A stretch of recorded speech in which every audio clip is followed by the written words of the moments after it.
We've known you na medyo dark yung mga stories na you're telling. And then, ayun, action-packed din. And baka you can let us in a bit kung ano pa yung mga story na gusto mong i-tell us. Ayun, thank you. Ako po, more darker tsaka grittier projects, I guess. It's really just because yung mga projects po before, sobrang rom-com, drama. So, ngayon po kasi I'm at a point na gusto kong mag-explore sa different genres and I wanna do more challenging roles. So, and I always say this, parang gusto ko talaga ng role na nakakatawa kasi may nabasa po akong article na ang headline is Nadine ayaw na mag-love team, gusto maging psychopath. So, ayun. Ayun naman po yung lagi kong sinasabi. Kasi it is very interesting, you know, like, doing a role of a psychopath or of a killer or someone who is deranged, just trying to figure out how this person's mind works.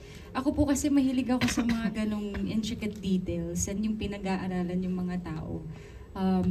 Personally, I really like watching yung mga documentaries, crime documentaries. Alam niyo naman po, mahilig ako sa horror and thriller movies, mga psychological thrillers. So, gusto ko pang mag-dive into that. And so far naman po, all of the projects, or at least I guess the direction that I'm taking is papunta naman po talaga doon. And yun nga po, yung next project ko din naman, Nocturno, is also with direct make naman. So, yun yung direction ko po. So, I'm really, really excited to see what project, kung ano yung susunod na project na ipipitch sa akin. Looking forward to it. Thank you. Thank you very much. Up next, we have Sir Joey Sarmiento from Remate.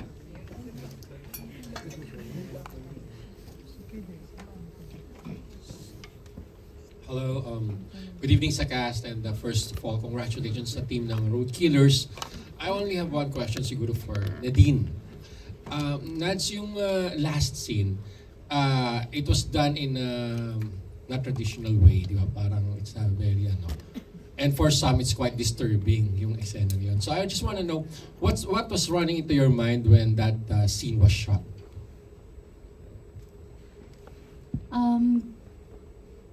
I'm trying to remember kung ano yung nai-imagine ko at that time. Because we did shoot it like a few months ago na. But really it was more of, I always put myself in the shoes of my characters. I learned, like yung sinabi ni Francis kanina, like for some reason I'm able to cut off from the character and after na ma-eksena and just be myself. And I guess with this one kasi, naiisip ko lang talaga, like when I was embodying Stacy in that role na yung pagod na ako, gusto ko na lang mamatay. Parang ganun yung naiisip ko. And in truth naman, kasi that's what I really imagine that Stacy would have in her head. Kasi nga, wala nang natira sa pamilya niya. Wala na siyang tatakbuhan.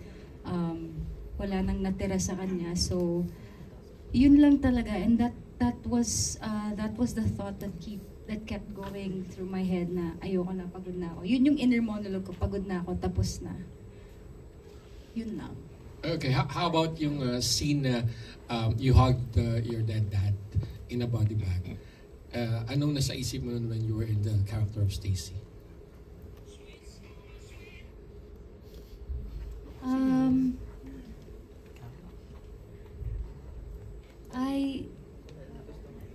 Inutos lang daw ng 80s, sabi ni Jerome.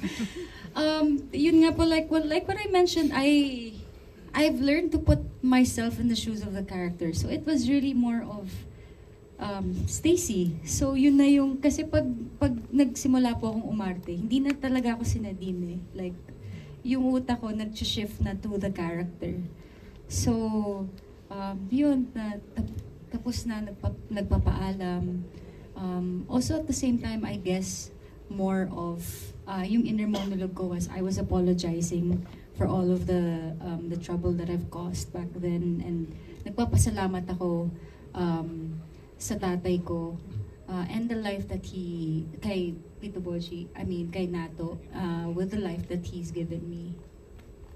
Okay, thank you, Nats. Thank you. Last na lang, sorry for the second question. Kay Direk, how was it directing Nadine sa mga action scenes?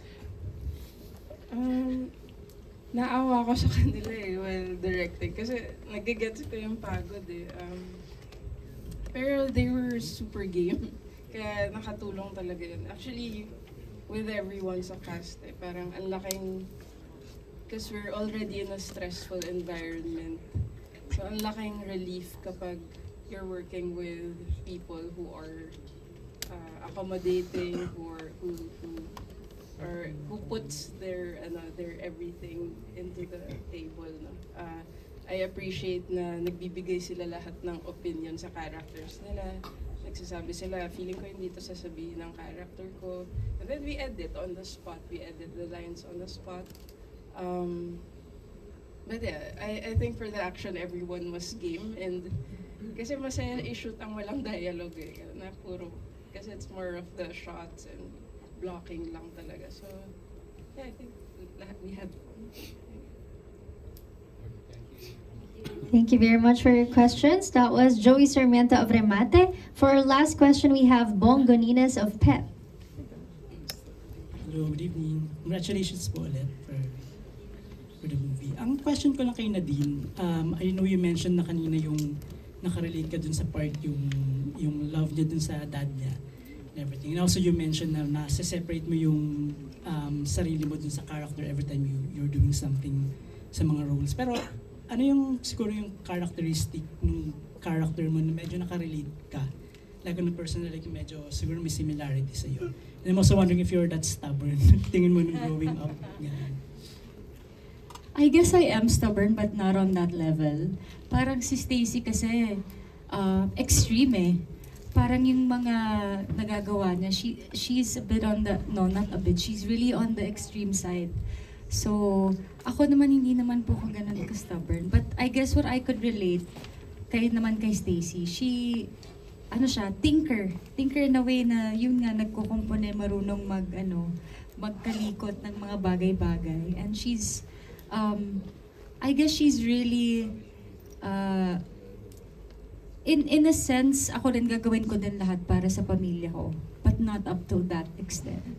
I also love na si Stacy, like ano siya sorry for the word, but no BS siya.